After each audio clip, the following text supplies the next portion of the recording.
Hi, it's your family OT here, Lawrence, and today we're going to talk about kinetic sand.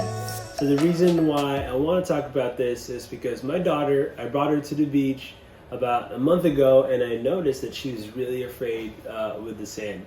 She was like holding on to me, and she didn't want to be dropped onto the sand, and she didn't want to play with sand. So I decided to bring the beach to our house, and to do that, I bought some kinetic sand that looks like beach sand. And this is really good. This is really good activity for kids that have tactile defensiveness. My daughter has tactile defensiveness, so I want her to be able to be okay with the texture and the feel of sand. So it's not as grainy as sand. It's actually a little sticky, but it's really good. It kind of helps her be able to overcome whatever tactile defensiveness that she has. And I even got some driftwood from the beach. This is a really good one.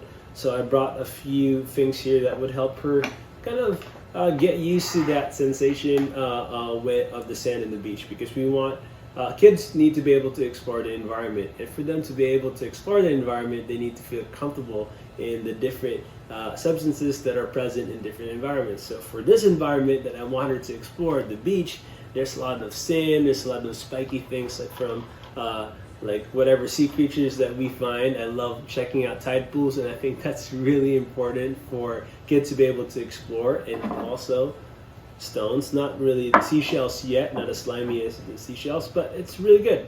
So I brought some stones here, some sharp therapy balls here for her to use, and a bucket with Peppa the Pig. That's your favorite show right now. So, and I also brought a shovel. Kids love shovels, so this is a good way to have her buy into playing with the sand. So when you start this out, you don't want to force her right into, or your kid, he or she, into the sand. You want to kind of bring it up to them and have them decide if they want to play with it or not. So, you know, you could introduce that. You could start out by playing yourself and inviting your child, hey, do you want to play with the sand?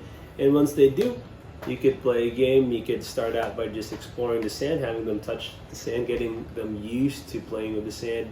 And then after a while, maybe you could even make some shapes with the sand. The easiest one is making a ball out of the sand, and it's really good too for control.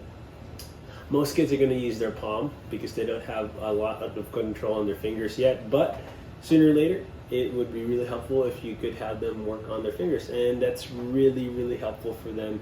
It's a good pre-writing activity as well. So just have them play with sand. You could even hide some stones underneath the sand, have them find the stone or the rock. Like, hey, I hid some rocks here. Go ahead and find them. And kids love finding things, so they're most likely going to want to explore that and find that. And they could also get that tactile sensation from the spikes on the spiky ball. So really cool. And then you could also use some driftwood. There's some spikes here, really good tactile input for them.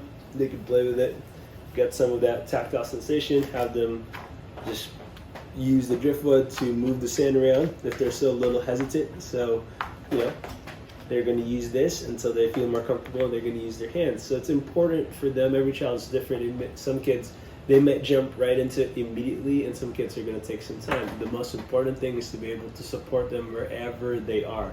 So it's important for you also to show interest and show that you're having fun, so that they're going to be more interested and you get that buy-in.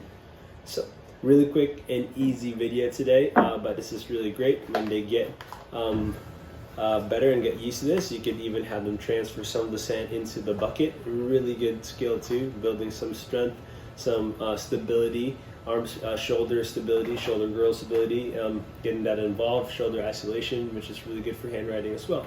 So this is really great, really good activity for your kids to be able to develop pre-writing skills and also overcome whatever sensory defensiveness or tactile sensitivities that they have. Thanks for watching this video. Please like this video and subscribe to this channel. Again, this is your family OT Lawrence. Thanks for watching.